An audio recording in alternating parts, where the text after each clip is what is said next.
അപ്പോൾ ഈ ഒരു വീഡിയോ എന്ന് പറയുന്നത് ആരെയും മോശമാക്കി കാണിക്കാനോ അല്ലെങ്കിൽ ആരെയും കുറ്റപ്പെടുത്താനോ അങ്ങനെ ഒന്നുമല്ല. പക്ഷേ എന്നാലും കുറച്ച് കാര്യങ്ങൾ, അതായത് നമ്മൾ ഈ കാണുന്ന പ്രേക്ഷകരോട് കുറച്ച് കാര്യങ്ങൾ പറയണം എന്നുള്ള ഒരു കാര്യം കൊണ്ട് പറയുകയാണ്. ഇപ്പോൾ റീസെൻ്റായിട്ട് ഇപ്പോൾ ഫാമിലി വ്ളോഗ്സ് നടത്തുന്നവർ, അങ്ങനെയുള്ള കണ്ടൻറ്റ് കാര്യങ്ങളൊക്കെ ചെയ്യുന്നവരിൽ അവർ ഫേസ് ചെയ്യുന്ന ഏറ്റവും വലിയൊരു പ്രശ്നം, അതുപോലെ തന്നെ അത് ഇപ്പോൾ ആസ് എ വ്യൂവർ എന്നുള്ള ഒരു പെർസ്പെക്റ്റീവിൽ നമ്മൾ കാണുകയാണെങ്കിൽ നമ്മളെ അതെങ്ങനെ ബാധിക്കുന്നു എന്നുള്ള കാര്യങ്ങളൊക്കെയാണ് ഈ ഒരു വീഡിയോയിൽ പറയാൻ ഉദ്ദേശിക്കുന്നത്. ഞാൻ ഇന്നത്തെ ആരെയും മെൻഷൻ ചെയ്തൊന്നും പറയുന്നില്ല. പക്ഷേ എന്നാലും നമ്മളിപ്പം സോഷ്യൽ മീഡിയ എന്ന് പറയുന്ന പ്ലാറ്റ്ഫോമിൽ നമ്മളൊരു വീഡിയോ കാണുകയാണെങ്കിൽ ആ സോഷ്യൽ മീഡിയ പ്ലാറ്റ്ഫോമിൽ കാണുന്ന ആ ഒരു വീഡിയോ പെർട്ടിക്കുലർ ഇപ്പം ഒരു 33 സെക്കൻഡുള്ള ഒരു വീഡിയോ ആണെങ്കിലും, അല്ലെങ്കിൽ 1 മിനിറ്റോ 2 മിനിറ്റോ 3 മിനിറ്റോ ഉള്ള, അതായത് മാക്സിമം ഒരു 15-20 മിനിറ്റൊക്കെ ഉള്ള ഒരു വലിയ വീഡിയോ ആണെങ്കിൽ പോലും അതിൽ നിങ്ങൾ കാണുന്നത് അതായത് നിങ്ങൾ ആ ഒരു വീഡിയോ അല്ലെങ്കിൽ വീഡിയോ എടുക്കുന്ന ആൾ അല്ലെങ്കിൽ വീഡിയോ എഡിറ്റ് ചെയ്യുന്ന ആൾ, അതായത് സിനിമയൊക്കെ പോലെ തന്നെ നമ്മളെന്ത് കാണണമെന്ന് അതായത് നിങ്ങൾ എന്താണോ കാണണമെന്ന് ആഗ്രഹിക്കുന്നത്, അതായത് വീഡിയോ ക്രിയേറ്റ് ചെയ്യുന്ന ആളായിരിക്കും അത് നിങ്ങളിലേക്ക് എത്തിക്കാം. ഇപ്പോൾ ചിലപ്പം അതിനകത്ത് സന്തോഷം മാത്രമുള്ള മൊമെൻറ്റ്സ് മാത്രമേ ഉണ്ടാവുള്ളൂ. ഇപ്പോൾ നമ്മൾ ഒരു ട്രാവൽ വ്ളോഗ് എടുക്കാം. ഒരു ട്രാവൽ വ്ളോഗ് ചെയ്യുന്ന ആൾക്ക് ഒരുപാട് പ്രതിസന്ധികളും കാര്യങ്ങളൊക്കെ തരണം ചെയ്യേണ്ടി വരും. ചിലർ ആ പ്രതിസന്ധികളെയും കാര്യങ്ങളൊക്കെ നമുക്ക് കാണിച്ചു തരും. പക്ഷേ മറ്റു ചിലരെന്ന് വെച്ച് കഴിഞ്ഞാൽ ആ ട്രാവൽ വ്ളോഗിൻ്റെ ആ ഒരു ഇത് നഷ്ടപ്പെടണ്ടെന്ന് വിചാരിച്ചിട്ട് അതിനകത്തുള്ള ഗുഡ് മൊമെൻറ്റ്സ് മാത്രം എന്നുള്ള രീതിയിലൊക്കെ പോകും. അപ്പം ആസ് എ വ്യൂവർ നമ്മൾ മനസ്സിലാക്കേണ്ട ഒരു സംഭവം എന്ന് പറയുന്നത്, അത് നിങ്ങളങ്ങനെ കാണണം എന്ന് പഠിപ്പിക്കാനല്ല. പക്ഷേ എന്നാലും നമ്മൾ മനസ്സിലാക്കേണ്ട ഒരു കാര്യം എന്ന് പറയുന്നത്, നമ്മൾ ഈ കാണുന്നത് മാത്രമല്ല അവിടെ നടന്നിട്ടുണ്ടാവുക. അല്ലെങ്കിൽ ഈ സന്തോഷം എന്ന് പറയുന്ന സംഭവം, അല്ലെങ്കിൽ നമ്മുടെ യാത്രകളിൽ നമുക്ക് ബുദ്ധിമുട്ടുകളും കാര്യങ്ങളൊക്കെ ഉണ്ടാവും. അപ്പം അതൊന്നും കാണിക്കാത്തത് കൊണ്ട് ഇതൊന്നും അവിടെ ഇല്ല എന്ന് ആരും പ്രതീക്ഷിക്കരുത്. ഇപ്പം ഞാൻ പറയുന്നത്, ഇപ്പോൾ ഒരു ഫാമിലി വ്ളോഗ് ചെയ്യുന്ന ഒരാളാണെങ്കിൽ, ഫാമിലി വ്ളോഗ് ചെയ്യുന്ന അല്ലെങ്കിൽ ആ ഒരു എൻ്റർടൈൻമെൻറ്റ് രീതിയിൽ ചെയ്യുന്ന ഇപ്പോൾ ഒരു ഫാമിലി അടിച്ചുപൊളിയായിട്ട് നടക്കുന്നതൊക്കെ നിങ്ങൾ കാണുന്നുണ്ടെങ്കിൽ, ഒബ്വിയസ്ലി അവർ ഫുൾ ടൈം അങ്ങനെ സന്തോഷിച്ചും അല്ലെങ്കിൽ അവരുടെ ജീവിതത്തിൽ പ്രശ്നമില്ലാതെ പോവുകയാണെന്നൊന്നും ഒരിക്കലും നിങ്ങൾ തെറ്റിദ്ധരിക്കരുത്. അല്ല, അങ്ങനെ ചിന്തിച്ച് വെച്ചിട്ട് ഒരാൾ കുറ്റക്കാരൻ വേറൊരാൾ കുറ്റക്കാരനല്ല എന്നുള്ള രീതിയിലും ആരും അങ്ങനെ പറയരുത് എന്നാണ് എൻ്റെ ഒരു അഭിപ്രായം. അതായത് ഇന്ന ആൾ ചെയ്യുന്നതാണ് തെറ്റ്, നമ്മൾ അതിന് അവിടെ എന്തെങ്കിലും ഇഷ്യൂ ഉണ്ടാകുമ്പോൾ ഇപ്പം ചിലർക്ക് ഇഷ്ടമുണ്ടാവില്ല, ചിലർക്ക് ഇഷ്ടമുണ്ടാവും. അങ്ങോട്ടും ഇങ്ങോട്ടും, അതായത് ഈ കാണുന്ന പ്രേക്ഷകനാണ് ഈ ഫാമിലിയിലുള്ള 2 പേര്.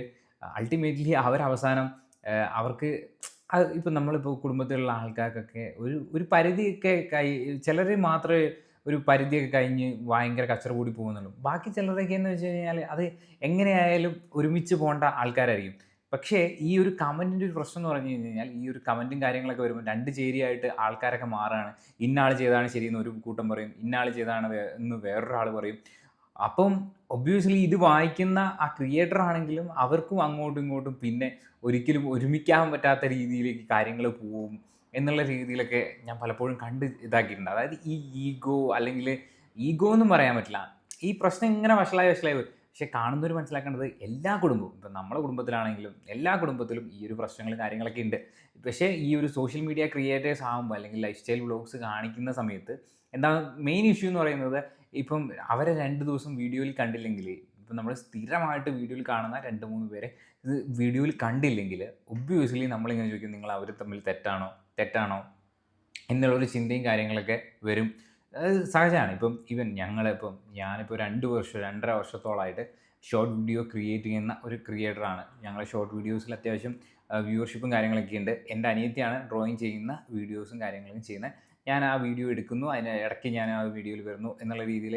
പക്ഷേ അവളാണ് ആ ഒരു ക്രിയേറ്റിംഗ്, അതായത് ആർട്ട് കാര്യങ്ങളൊക്കെ ചെയ്യുന്നത്, ഞാൻ എഡിറ്റ് ചെയ്യുന്നു എന്നുള്ളൊരു സംഭവമാണ്. അപ്പം ഇഷ്യൂസ്, അതായത് നമ്മളെ വീഡിയോസ് ക്രിയേറ്റ് ചെയ്യുന്ന സമയത്തും ഇപ്പം നിങ്ങൾക്ക് ഞങ്ങളെ വീഡിയോ കാണുമ്പോൾ നമ്മൾ തമ്മിൽ പ്രശ്നം ഉണ്ടായിട്ടുണ്ടായിരുന്നോ, വീഡിയോ എടുക്കുന്നതിൽ പ്രശ്നം ഉണ്ടായിട്ടുണ്ടായിരുന്നോ ഒന്നും മനസ്സിലാവില്ല. ബിക്കോസ് നമ്മൾ 33 സെക്കൻഡുള്ള ഒരു വീഡിയോ ആണ് നമ്മൾ അപ്ലോഡ് ചെയ്യുന്നത്. നമ്മൾ അപ്ലോഡ് ചെയ്യുന്ന 33 സെക്കൻഡിനുള്ളിൽ ഈ ഒരു ഇമോഷനും കാര്യങ്ങളൊന്നുമില്ല. ആ വീഡിയോ എടുക്കുന്നതിന് മുന്നേ ചിലപ്പോൾ കരഞ്ഞിട്ടായിരിക്കും വീഡിയോ എടുത്തിട്ടുണ്ടാവുക, ചിലപ്പോൾ നമ്മൾ തമ്മിൽ ഭയങ്കര വഴക്ക് കൂടിയിട്ടായിരിക്കും വീഡിയോ എടുത്തിട്ടുണ്ടാവുക. So as a video creator നമ്മളത് എന്താക്കും, നമ്മൾ ആ ഒരു മൊമെൻറ്റിൽ നമ്മൾ ജസ്റ്റ് ആ വീഡിയോ എടുക്കുന്ന ടൈമിൽ നമ്മൾ എന്തായാലും ആക്റ്റീവായി ആ ഒരു ഇതിലെടുത്ത് നിങ്ങൾ കാണുന്നവരിലേക്ക് അത് എത്തിക്കാനേ നമ്മൾ ശ്രമിക്കുകയുള്ളൂ. അതേപോലെ തന്നെയാണ് ഒട്ടുമിക്ക ക്രിയേറ്റേഴ്സും. പിന്നെ അതുപോലെ തന്നെ നമ്മളെ ആ ഒരു ഇമോഷണൽ റോളർ കോസ്റ്ററും കാര്യങ്ങളൊക്കെ, അതായത് ഇപ്പം എല്ലാ മനുഷ്യന്മാരും ഈച്ച് ആൻഡ് എവരി മനുഷ്യൻസിന് ഓരോ ഇമോഷൻസ് ഉണ്ടാവും. നമുക്കിപ്പം സുഖവും ദുഃഖവും എല്ലാം ചേർന്നതാണല്ലോ ലൈഫ് എന്ന് പറയുന്നത്. എല്ലാവരും എപ്പോഴും ഹാപ്പി ആയിട്ട് ഇരിക്കണം എന്നൊക്കെ ഒന്നും പറഞ്ഞു കഴിഞ്ഞാൽ ഒരിക്കലും നടക്കാത്ത കാര്യങ്ങളാണ്. എല്ലാവരുടെ ലൈഫിലും ചില ചെറിയ ചെറിയ പ്രശ്നങ്ങളും കാര്യങ്ങളൊക്കെ ഉണ്ടാവും. അത് അവർ തന്നെ പറഞ്ഞ് തീർത്ത് ഇതാവണം എന്ന് തന്നെയാണ് എല്ലാവരുടെയും ആഗ്രഹം. എനിക്കെന്താണെന്ന് വെച്ച് കഴിഞ്ഞാൽ ഇന്ന് ഇങ്ങനൊരു വീഡിയോ ചെയ്യാനുള്ള മെയിൻ റീസൺ എന്ന് വെച്ച് കഴിഞ്ഞാൽ നമ്മൾ ഭയങ്കരമായിട്ട് മീൻസ് അങ്ങനെ അത്രയും സന്തോഷത്തോടു കൂടി കണ്ടുകൊണ്ടിരുന്ന ചില ആൾക്കാർ, ഞാൻ അവരുടെ ഒന്നും പേര് പറയുന്നില്ല, ക്രിയേറ്റേഴ്സ്. സോ അവർ തമ്മിലുള്ള വഴക്കും കാര്യങ്ങളൊക്കെ ഉണ്ടാവും. ശരിക്കും നമുക്കും അതായത് ആസ് എ ഓഡിയൻസ് അല്ലെങ്കിൽ ആസ് എ വ്യൂവർ എന്നുള്ള രീതിയിൽ നമുക്ക് ഭയങ്കര ഒരു വിഷമം നൽകിയ സംഭവമാണ്. അതായത് മൈൻഡിൽ നമ്മൾ പെട്ടെന്ന് ഡൗൺ ആയി പോകുന്ന ഒരു സംഭവം. ഈ ബിഗ് ബോസ് ഒക്കെ കാണുമ്പോൾ അങ്ങനെ ഇതേപോലൊരു മൊമെൻ്റാണ്. അതായത് ബിഗ് ബോസ് കണ്ടിട്ട് നമുക്ക് അത്ര ഇഷ്ടപ്പെട്ടുള്ള ആൾക്കാർ വിഷമിക്കുമ്പോൾ നമുക്കും ഓട്ടോമാറ്റിക്കലി വിഷമാവും എന്നുള്ളൊരു സംഭവമൊക്കെ അല്ലേ. സോ അത് കണ്ടപ്പോൾ ആണ് എനിക്കിങ്ങനെ പറയാൻ തോന്നിയത്. അതായത് അതിൻ്റെ അടിയിൽ കുറേ കമൻറ്റുകൾ കണ്ടു. ഞാൻ ഇവർ ജെന്യുവിനാണ്, അവർ ജെന്യുവിനാണ് എന്നൊക്കെയുള്ള രീതിയിൽ. സോ അൾട്ടിമേറ്റ്ലി നമുക്കൊന്നും അറിയില്ല അതിനകത്തുള്ള മെയിൻ ഇഷ്യൂ എന്താണെന്നൊന്നും അവരും പറയാൻ താല്പര്യപ്പെടുന്നില്ല. അത് പിന്നെ അവർ അത്രയും ഡീപ്പ് പേഴ്സണൽ ആയിട്ടുള്ള സംഭവങ്ങളും കാര്യങ്ങളൊക്കെയാണ്. അപ്പം ഇന്ന ആൾ ശരി അങ്ങനെയൊന്നും ചിന്തിക്കേണ്ട ഒരു ആവശ്യമില്ല. ചിലർക്ക് അവർക്കിടയിൽ തന്നെ ഉണ്ടായ ചില ചെറിയ പ്രശ്നങ്ങൾ തന്നെ ആയിരിക്കും എന്നാണ് എനിക്ക് തോന്നുന്നത്. അപ്പോൾ അതിൻ്റെ ഇടയിൽ കമൻറ്റുകൾ കുറേ ഇങ്ങനെ മോശം കമൻറ്റുകൾ അങ്ങോട്ടും ഇങ്ങോട്ടൊക്കെ പറയുന്നതൊക്കെ കണ്ടു. ഓക്കെ, അത് കണ്ടപ്പോൾ ഇങ്ങനൊരു വീഡിയോ ചെയ്യണം തോന്നി. അതുകൊണ്ട് ഇങ്ങനൊരു വീഡിയോ ചെയ്തു എന്നേ ഉള്ളൂ. അപ്പോൾ പുതിയൊരു വീഡിയോ ആയിട്ട് വീണ്ടും കാണാം. അതുവരേക്കും ബൈ ഗൈസ്.